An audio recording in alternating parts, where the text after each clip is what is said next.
Hey guys, it is Jillian, and this is a weekly roundup of all of the happenings from off of the ice. First, a brief public service announcement. The current month is June.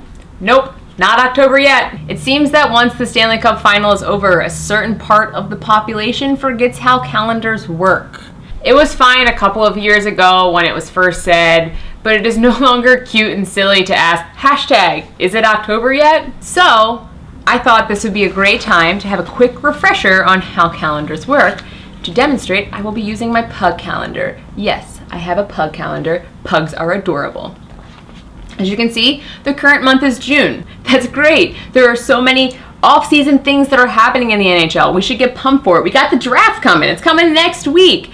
And you know what's even great about that? We don't have to wait until September. The maple leaf fall foliage is out in full force. After June comes July. Oh my god, look at that pug. He's so cute. Oh my god. July is another exciting month. It's the start of free agency. It starts right here, July 1. And just shortly after that, after the 1st, we have 4th of July. You can barbecue, grill, go to the beach. The weather is nice in July. Get outside. Go do something outside.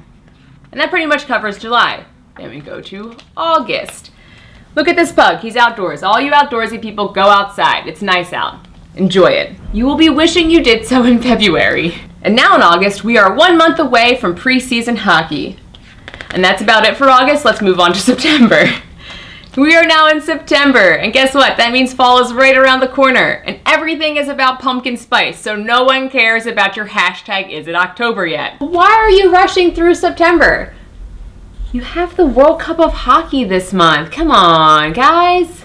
It is also the start of some preseason hockey, and for many of us, that's gonna be the highlight of the season, so enjoy it. After preseason hockey, it is October. We can now say it is October. This is exciting. And guess what?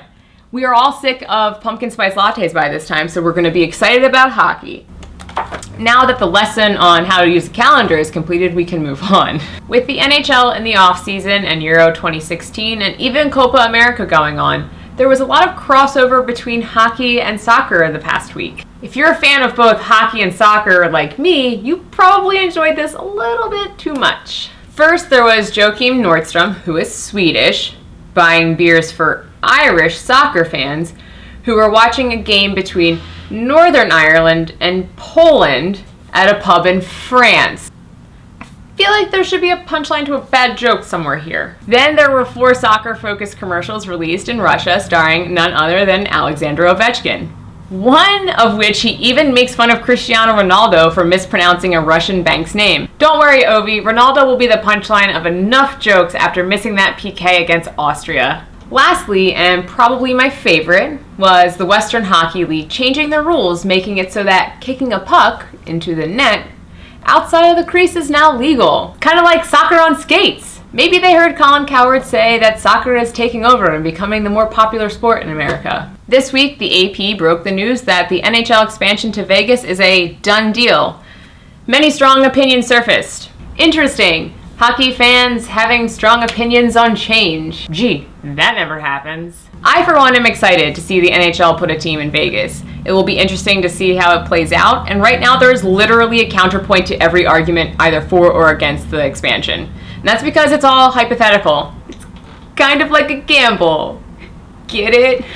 Oh, I hate myself for saying that. While everyone is talking about expansion draft and possible team names, I'm over here wondering who the NHL on NBC will pit against them for Wednesday night rivalry night. Woo! It's going to be pretty hard to top that rivalry of a mid-season Tampa Bay Lightning versus Detroit Red Wings game. But who knows? Maybe they'll bump a Flyers versus Penguins game again and opt for Vegas versus Phoenix. You know, duel in the desert. But that seems too obvious for them.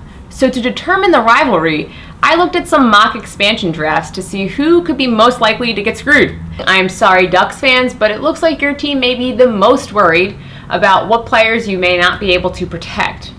But this wouldn't work for Wednesday night rivalry night due to the West Coast time zones. So the team right behind the Ducks is the Columbus Blue Jackets. Woohoo! Nothing says rivalry like Las Vegas versus Columbus. Yeah. If Kekalainen cannot convince Hartnell, Clarkson, or Teuton to waive their no-move clause, he will be forced to expose Johnson or Atkinson, and nothing spells out rivalry quite like stealing players, right? In all seriousness here, I wanted to bring awareness to a great move made by the Florida Panthers organization. On Wednesday, they announced that they would be hosting a blood drive in conjunction with the City of Sunrise and One Blood at their stadium to help support those impacted by the tragedy at Pulse nightclub in Orlando. They would also be accepting donations to support the One Orlando Fund, a fund created by Orlando's mayor to help support those impacted, and every dollar donated would be matched by the Panthers organization. On Friday, 75 pints of blood were donated. Sometimes we get frustrated by our teams with the moves they make or even the play on the ice. But for me, in times like this, I am reminded that sport is way more than just what happens during the game and can have such a large impact on the community. So thank you guys for watching, and I will see you next week.